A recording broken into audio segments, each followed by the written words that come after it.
Get ready for Mikey Sen TV. 4, 3, 2, 1, 0.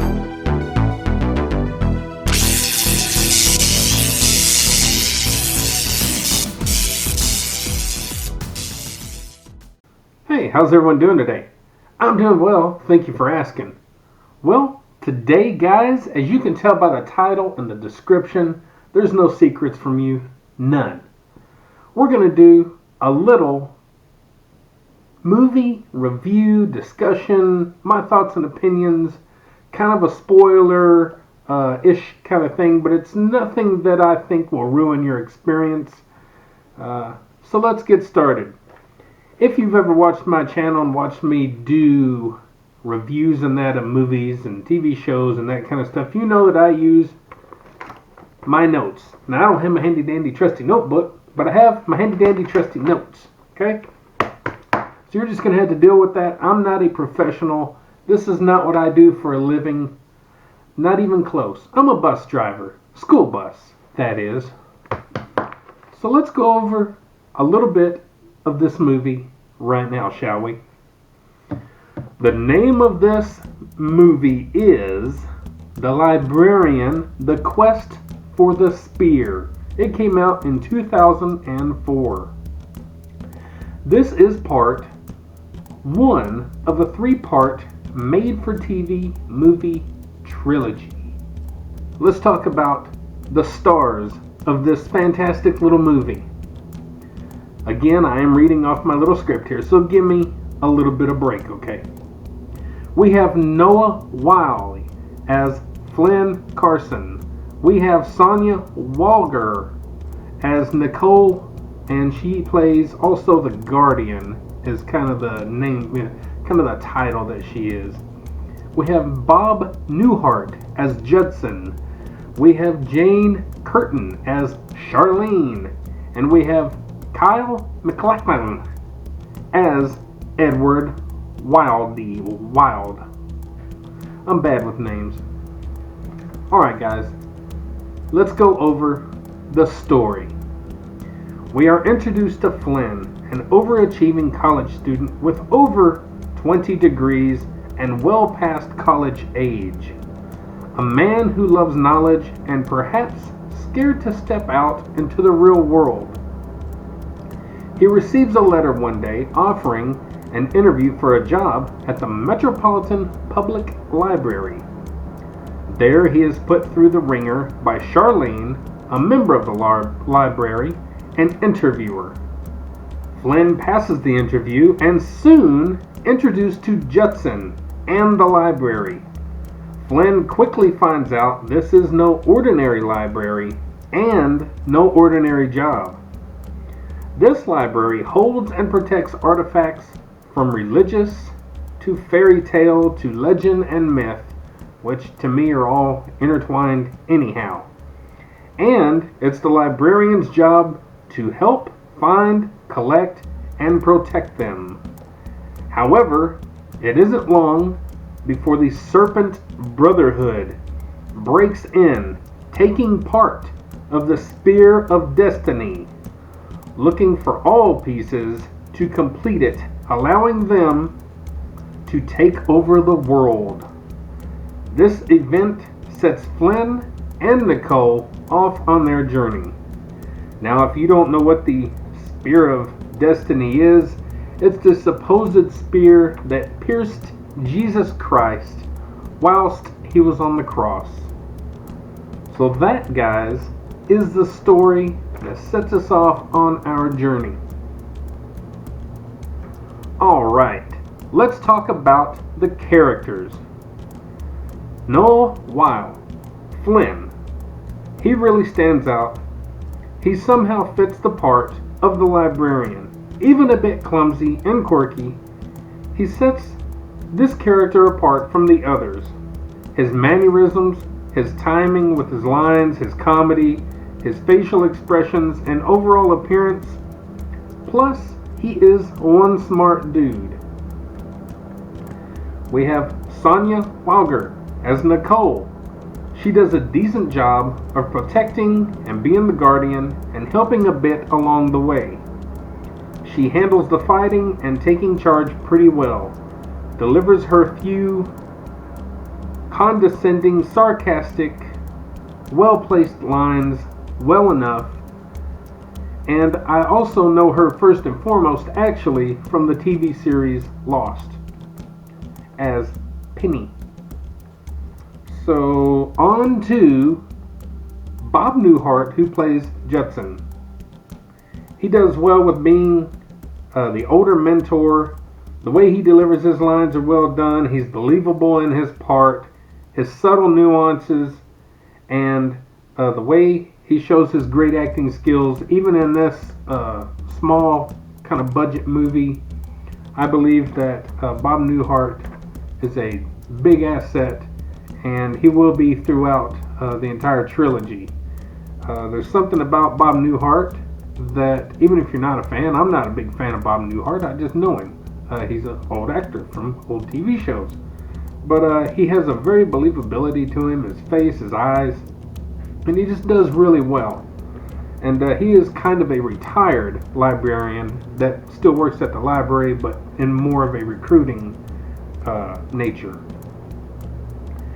We have Jane Curtin. She plays Charlene, plays a very hard, not easily amused character very well.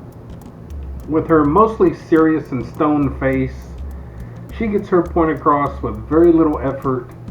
She doesn't have a huge role in this movie, but the screen time that she does get, she really captures the flavor of this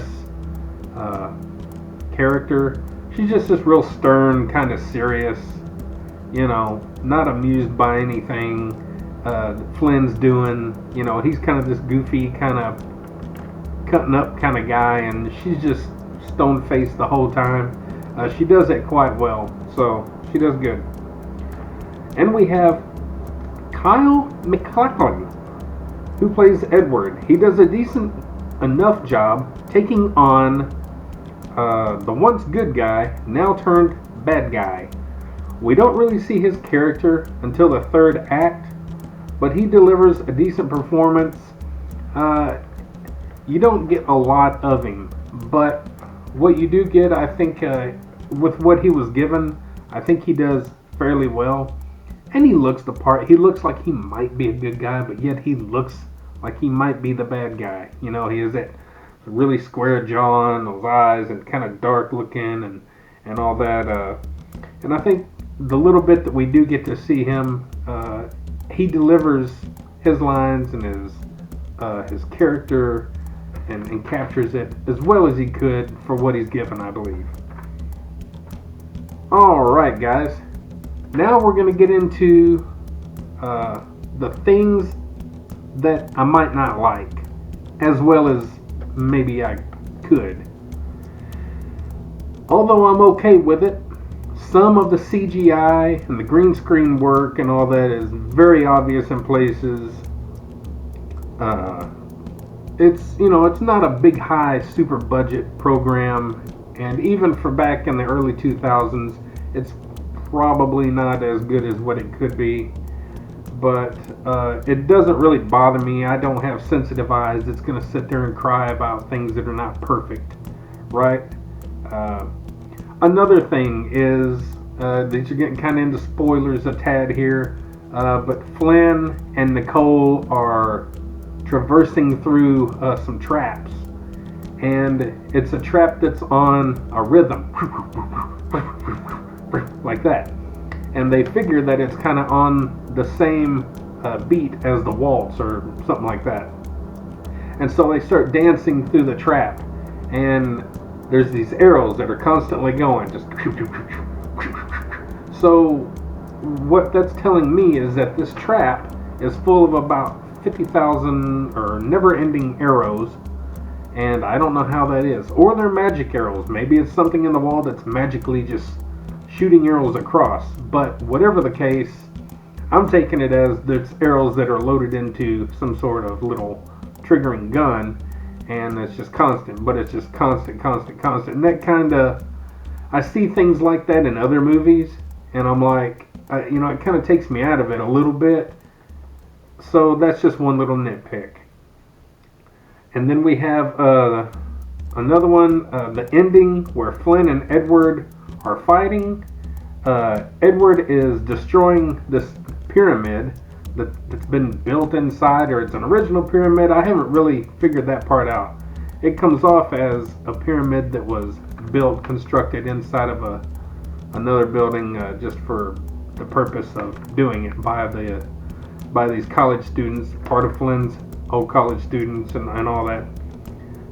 But they're Edward and Flynn are fighting at the end, and Edward's slinging the Spear of Destiny around, and he's destroying columns and hitting blocks and moving blocks, and in the beginning of the movie, you hear Flynn talk about if any of these blocks are off just a minute inch or just whatever, that the whole thing will come crumbling down. And so you kind of figure at that point, you know what's going to happen. The whole thing's going to come down and kaboom, the end. So that was kind of a thing where it's like, really, he's knocking these blocks away that easily, and it just so happens that the cap on the pyramid so happens to come down and get the guy. So, at the end, kills Edward. So, anyway, some moments, like I mentioned, where Flynn and Nicole do superhuman things, but that takes me back a little bit to like the Indiana Jones movies, where they do some pretty over-the-top things and survive. Jumping out of an airplane on a boat raft and land and slide down the mountain and then go off into the water and then down about 3 or whatever big waterfalls, and they survive and all that. Sometimes you got to distend your belief and kind of use your imagination and overlook things and kind of take things for fun and to not be so serious. But it has a couple of things like that throughout the movie that you gotta just kind of be okay with and understand, hey, it's a movie. That's what they do, right? Alright. Let's move on to things I like. The things I like. Flynn. His character, his acting, his portrayal of the character, his love for knowledge, the way he takes on his new job like he was born for it. Which he probably was, right? The sets and the location. Even though some are clearly CGI and there's green screen, you still get a true sense of adventure because they take you from one place to the other, to another, to this place, to that place. And there's a good sense of adventure all the way from the ground to the water, to the sky, to tombs and different stuff. And they do a pretty good job of that. The story. Although fairly simple and straightforward, it's enough to keep me interested and involved and moving right along with it. The characters. Just simply put, I like the characters. They're all good characters. The magic, the mystery, the artifacts, all that, the what if, and is this out there, and is that out there, and wow, look at that, it's in the library, wow, that's amazing. The instant connection between Flynn and Nicole, the back and forth that they have, the hard time that she gives Flynn, picking on him and being sarcastic and just kind of being that character, He's kind of the goofy, fun, kind of adventurous, kind of, ooh, wow, ooh, whatever kind of guy, and she's a straightforward, butt-kicking kind of person. Nothing really much amuses her, and she don't have time for a lot of the foolery, The story and setting, setting us up, it sets us up with 2 more movies that we will watch later on. So I like that. The musical score is nice throughout the whole movie. It sets the tone in each scene, and it feels good and natural, and it does what it's supposed to do. So that's good. The time and effort put into the movie, production, cinematography, direction, and decent enough script, and keeping it for an audience of all ages. That I like. I like it whenever you can watch a movie with everyone and not feel awkward, right? You don't get that a whole lot anymore. So, alright, let's go with final thoughts. This movie is a good, fun escape from reality. Good fun, lighthearted. Basically, think Indiana Jones on a small budget production and cast. That doesn't mean bad, especially in this case. It's a well spent 1 hour and 30 minutes. I will be reviewing the other 2 movies in this trilogy very soon. So be on the lookout for that. Well, guys, that's really it as far as this little movie review outline discussion goes. It is just a good little fun movie, and the things I don't like is just a little bit of nitpicking. It is what it is. No movie is perfect. Even your big blockbuster movies are not perfect. There's always something that you can nitpick, and but you have to do that for yourself and for the crowd, and to keep it real and to be honest about some things. You're liable to look at this and go, yeah, I see what he means about the green screen, about the CGI here and there, and the this and that, and you're gonna probably look at that and agree. But it's nothing that's going to take you out of the movie. It's done well enough that it still keeps you entertained. And let's face it, at the end of the day, that's what's important, right? We want to be entertained. And the characters are good, the story's good, the locations, the sets, all that stuff is perfectly fine. And I think you're going to enjoy this first part of this trilogy just fine, guys. And you may find yourself going back to watch it again and again. I've probably watched it probably 3 times, and I've only known about these movies really for maybe, I don't know, not even 10 years. Not even 10 years, I'm sure. And they started in 2004. So, well, that's it, guys. Just be on the lookout for the next 2 movie reviews in this 3-part movie trilogy. They're pretty good movies as well. And don't forget, like, share, subscribe, comment, all that good stuff. I do all this stuff for you for fun. Look in the playlist. I even went through yesterday and made a playlist just for my cycling videos and cycling related kind of stuff. I think I pretty much got them all in there. So if you're a cycling fan, go in there and you can go through that playlist and look at all kind of stuff. I have all kinds of playlists for everything that just about you're going to enjoy, right? So guys, get up, get out, get ready, do it to it, and we'll see you next time. Yeah, we'll see you next time. Alright, we'll see you guys later. Now go watch that movie, and put in your thoughts and comments and all that if you have seen it, and after you've seen it. We'll see you guys later.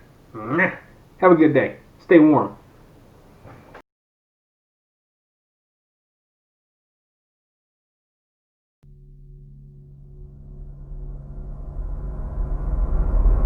Get up, get out, get ready, do it, do it!